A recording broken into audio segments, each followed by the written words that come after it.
20 ans. Il m'a fallu 20 ans pour réaliser ma mission sur Terre. Je suis le portier. Ma mission, c'est ouvrir les portes. Vous me direz, pourquoi? Pour qui? Comment? Quand?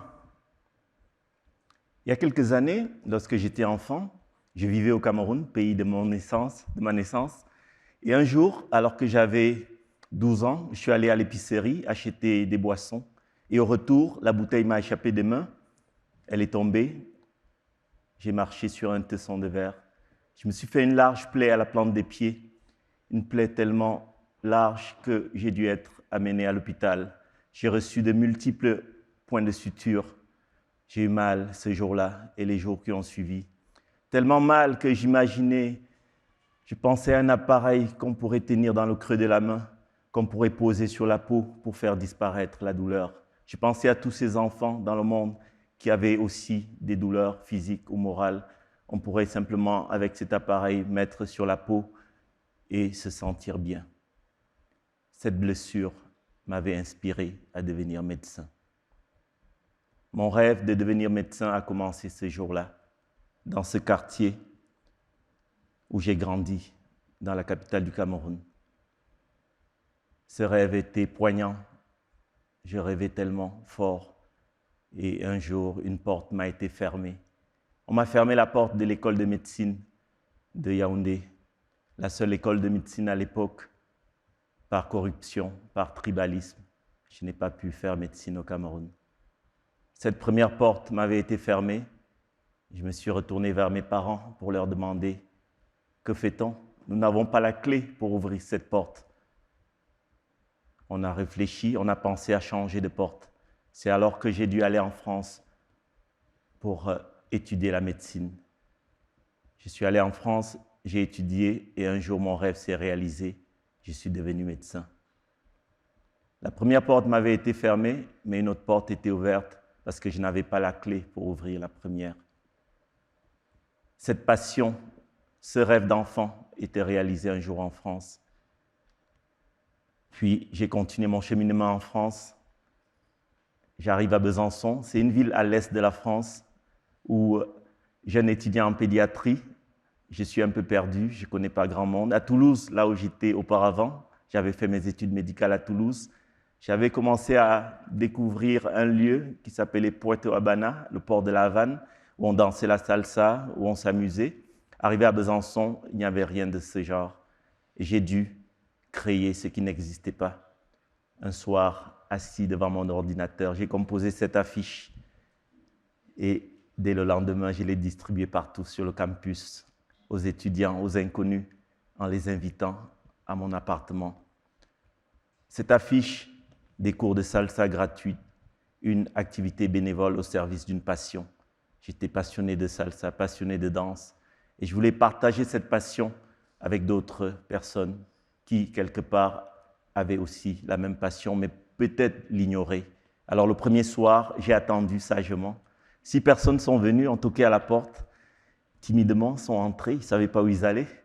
Alors j'ai commencé 1, 2, 3, 4, 5, 6. Je n'avais aucun talent de professeur de salsa. Côté gauche, côté droit. J'avais fait quelques révisions sur Internet pour apprendre à faire ces mouvements que j'ai dansé naturellement.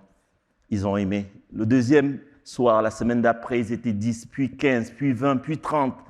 Arrivé à 30, on ne pouvait plus. L'appartement était rendu trop petit. On a dû déménager pour trouver un autre espace. Il y avait de la passion, il y avait de la joie, il y avait de l'énergie dans le cœur de toutes ces personnes. Il y avait des jeunes, il y avait des moins jeunes. Tout le monde était content. Ils partageaient quelque chose en commun, cette joie de vivre. Et c'est ainsi que nous avons créé Salsa Mundo. Salsa Mundo est né de cette passion de personnes qui avaient envie de partager une joie de vivre et surtout une philosophie de vivre. Danser pour donner. Nous avons créé cette association en 2000 et 20 ans plus tard, elle est toujours présente. J'ai passé le flambeau à d'autres qui continuent cette mission à ouvrir les portes et partager à ceux qui veulent entrer. Je suis le portier. Ma mission, c'est ouvrir les portes. Mais parfois, lorsqu'on ouvre les portes, Certaines personnes sont méfiantes et restent de loin pour regarder, n'osent pas entrer. La médecine moderne nous apprend à soigner le corps et le cœur des individus. Mais la médecine a parfois du mal à nous outiller à comment soigner les mots, MOTS, comment soigner l'environnement. Mais pour soigner les mots, pour soigner l'environnement, il faut déjà bien lire les mots, bien lire l'environnement. Ce bâtiment que vous voyez, c'est le CHU Sainte-Justine. Il y a un peu plus de 10 ans, j'ai été recruté comme médecin spécialiste et chercheur en pédiatrie et en épidémiologie. Nous sommes ici ce 1er avril à HEC Montréal. Un jour, j'ai traversé la rue qui sépare les deux édifices pour venir frapper à la porte du MBA, Master of Business Administration. Les premiers cours, les étudiants, pour la plupart qui n'étaient pas du milieu médical, se demandaient qu'est-ce qu'un médecin vient faire au MBA, qu'est-ce qu'un médecin peut bien vouloir faire dans un cours de MBA. Je savais au fond de moi qu'il y avait quelque chose qui me poussait, qui me stimulait pour aller chercher cette formation. Mais ce n'est que le dernier jour, le dernier cours, la dernière heure et même presque à la dernière minute que j'ai compris pourquoi j'avais voulu faire ce MBA. C'était pour lire l'environnement. Pour arriver à apprendre à lire l'environnement et surtout mettre en pratique cet apprentissage. Et c'est ainsi qu'est née la Fondation Inspire. La Fondation Inspire, c'est un organisme à but non lucratif. Notre mission, c'est aider les jeunes qui n'ont pas autour d'eux des personnes pour leur ouvrir les portes, n'ont pas autour d'eux des personnes qui peuvent comprendre leurs besoins. Nous faisons du mentorat, nous faisons des ateliers, nous faisons un bootcamp annuel et nous essayons de limiter ces écarts en termes d'équité. La Fondation Inspire existe parce qu'on a beaucoup de bénévoles qui nous aident dans cette mission pour ouvrir les portes. Je suis le portier, ma mission, c'est ouvrir les portes. Mais toutes les portes ne sont pas égales. Il y a certaines portes qui sont hautes. Il faut prendre des escaliers pour monter, atteindre la poignée. Il y a certaines portes qui sont lourdes. Il faut se mettre à plusieurs pour tirer, pour qu'elles s'en trouvent. Et puis il y a ces portes vitrées qu'on croit faciles à ouvrir, mais qui sont souvent les plus difficiles, le plafond de verre. Il y a aussi ces portes secrètes que peu de personnes connaissent l'existence et qui pourtant sont dans la cité, au coin des rues. Et ces portes qui sont parfois les plus utiles. Et c'est avec tous les mentors de notre fondation Inspire qu'on essaie d'ouvrir les portes à ces jeunes pour leur donner les outils pour permettre à ce qu'ils atteignent leur objectif. Rêver haut, viser loin. En plein début de pandémie, en 2019, il y a une maman qui m'écrit « Docteur, j'ai besoin d'aide. Mon fils, âgé de 17 ans, ne respecte pas les consignes du gouvernement. Il se retrouve avec ses amis. » Elle était très inquiète. Elle m'envoie donc ce courriel en demandant que je parle à son fils. Son fils a une maladie de Crohn qui est traitée par médicaments qui diminuent son système immunitaire. Donc elle avait peur qu'il attrape une forme sévère de la maladie. Elle demandait de l'aide. Ce que j'ai fait, j'ai pris le téléphone, j'ai parlé à son fils. Je lui ai expliqué en d'autres mots. Mais derrière cette demande, j'ai voulu comprendre pourquoi les jeunes ne respectent pas les consignes. J'ai voulu comprendre quels seraient les meilleurs mots à utiliser pour parler à ces jeunes. Soignons les mots. Et c'est à ce moment que j'ai réuni les étudiants du laboratoire pour essayer de réfléchir ensemble comment on pourrait trouver les mots pour parler à ces jeunes.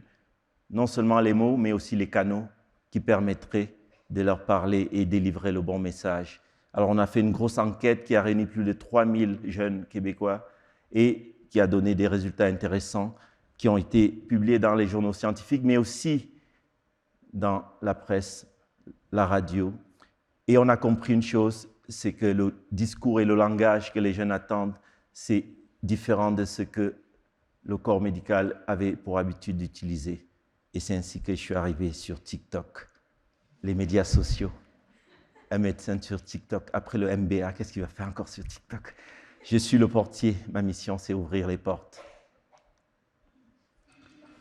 Ça, c'est la première vidéo au décours de ce travail qui a été fait pour expliquer aux jeunes pourquoi il est important de porter le masque, de garder la distance sociale. On a essayé d'utiliser les mots qu'ils comprenaient. Et ce cheminement autour du parcours pour aller parler aux jeunes, c'est quelque chose qui nous a amené à comprendre que l'environnement, c'est un déterminant majeur pour la santé. La plupart de ces maladies qu'on connaît reposent aussi sur l'environnement. Et en étant sur ces médias, un médecin sur les médias sociaux, on arrive à lire, à comprendre l'environnement, à écouter la voix. Il y a eu, depuis le début, plus de 700 vidéos que j'ai réalisées. Il y a eu plus de 300 000 personnes qui suivent nos comptes. Il y a eu des milliers de commentaires, mais ce commentaire en particulier a attiré mon attention. C'est une maman qui écrivait ainsi. Je m'abonne direct. Merci docteur, car j'étais ignorante. Je comptais le faire pour ma fille âgée de 6 ans. Cette maman parlait de défriser les cheveux et cette vidéo que j'avais postée expliquait les dangers en lien avec cette pratique très courante dans certaines populations noires en Afrique et aussi dans les Caraïbes. Elle avait compris, elle avait écouté le message. Ouvrir les portes permet aux personnes d'accéder à l'information qui parfois est difficile. Chaque mois, il y a des milliers d'articles scientifiques qui sont publiés et c'est notre mission aussi de décrypter pour apporter cette information, pour aider les humains à rester en santé. Quand on est le portier, on écoute avec humilité, on s'exécute avec grâce et on s'ajuste avec modestie. On ouvre la porte et on permet à ceux qui sont dehors d'entrer. On les accompagne vers l'intérieur, on les guide. Parfois, certaines personnes préfèrent rester à l'extérieur, d'autres courageux osent entrer et trouvent dans ces lieux un savoir parfois nouveau, parfois qui leur est familier. Et tout ce cheminement prend de la réflexion pour essayer de comprendre quels sont les éléments, les déterminants qui permettent de faire passer le message. Essayer de prendre conscience de qu'est-ce qui est efficace et qu'est-ce qui ne l'est pas. Et lorsqu'on prend conscience de ces chemins, on agit encore mieux. On agit de façon plus efficiente. Et c'est ce qui permet aussi de se retrouver là aujourd'hui, face à face, les yeux dans les yeux, ce 1er avril. Car alors que j'étais occupé à ouvrir des portes, des petites, des grosses, des grandes, des moyennes, certaines portes s'ouvraient à moi. Je recevais de plus en plus de clés pour ouvrir d'autres portes. Et c'est ce qui permet d'être là, et de définir aussi notre stratégie de vie. Quelle est votre stratégie de vie? Quand on parle de stratégie, on parle de définir une stratégie, faire naître et faire grandir. Et cette stratégie permet de poser des actions concrètes au quotidien. Parce que la mission, c'est important de la définir, mais de mettre en pratique, c'est ce qui est fondamental. Je suis le portier. Ma mission, c'est ouvrir les portes. En 2019, j'étais debout face à une audience lors du gala du REPAF, le réseau des professionnels africains, ici à Montréal. Je recevais le prix du professionnel de l'année et c'était la première fois que je déclarais officiellement ma mission. Je me mettrai toujours à la lumière pour éclairer les autres, pour guider leurs pas. Notre métier, c'est ce qui nous permet de vivre, mais notre mission, c'est ce qui nous permet d'exister. J'aimerais vous demander une chose, une seule chose. Ce soir, quand vous rentrerez chez vous, j'aimerais qu'avant de vous endormir, que vous mettiez une main, la gauche ou la droite, dans une poche et que vous allez au fond de la poche chercher une clé. Que vous preniez cette clé, vous la teniez fortement au creux de la main. J'aimerais que vous vous endormiez avec cette clé. Et demain matin, j'aimerais que vous ouvriez une porte à quelqu'un, un inconnu, à un groupe, à une communauté. Parce qu'on a tous au fond de nous cette clé qui peut ouvrir la porte à quelqu'un. On a tous, ici dans cette salle, cette clé. On a tous, à tous ceux qui nous écoutent sur les médias sociaux, une clé. Et si par hasard, la clé n'arrive pas à ouvrir la porte, changez de clé ou changez de porte.